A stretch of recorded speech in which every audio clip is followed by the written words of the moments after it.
2013 წელშიო ესა მეცნიერული ახსნა და რა თქმა უნდა ეს ემთხვევა მამათა წინასწარმეტყველებებს, რომ მზეზე მოხდება დიდი აფეთქებები და მაგნიტური ველი მოიცავს მთელ კაცობრიობას და მაგნიტური ველის გავრცობით მთელ კაცობრიობაზე დაიკარგება ყველანაირი ელექტროკომუნიკაციები, ელექტროაპარატები, ყველაფერი გაითიშება.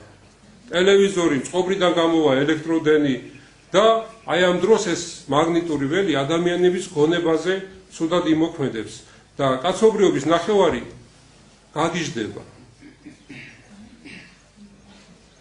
გონება აეხდებათ. ემოციური ადამიანები, ფსიქიურად დაავადებული და მიდრეკილები ამისკენ ძალიან სერიოზულად დაავადებიან და ჩვენ ვნახავთ ძალიან ბევრ შეშლილ ადამიანს.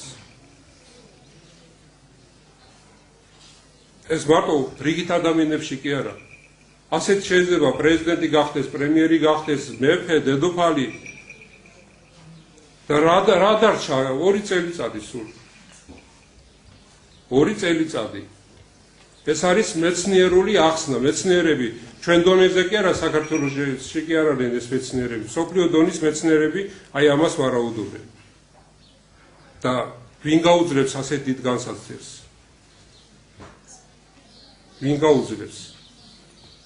და ნამდვილად აი სწორედ ასეთი გონების ადამიანები და პრეზიდენტები და ხელისუფლანი დაიწყებენ მესამე მსოფლიო ომს.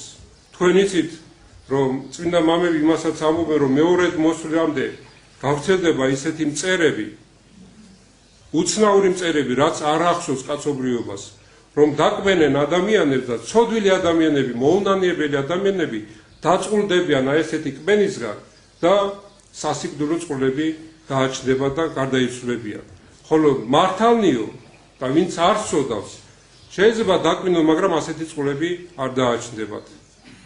ისე რომ აი ეს ნიშნებს ყურადღებით მივადევნოთ თვალყური და მართლაც აი თუ შეხვდა ასეთი რამ, ჩვენ კიდევ ერთხელ დავწუნდებით, რომ წინასწარმეტყველებების როდმირებიც ადრე თუ გულისხმობდით, რომ როდესღაც უნდა შესრულდეს ეს წინასწარმეტყველება, დღეს უკვე აშკარა არის, რომ ეს წინასწარმეტყველებები დღეს სრულდება.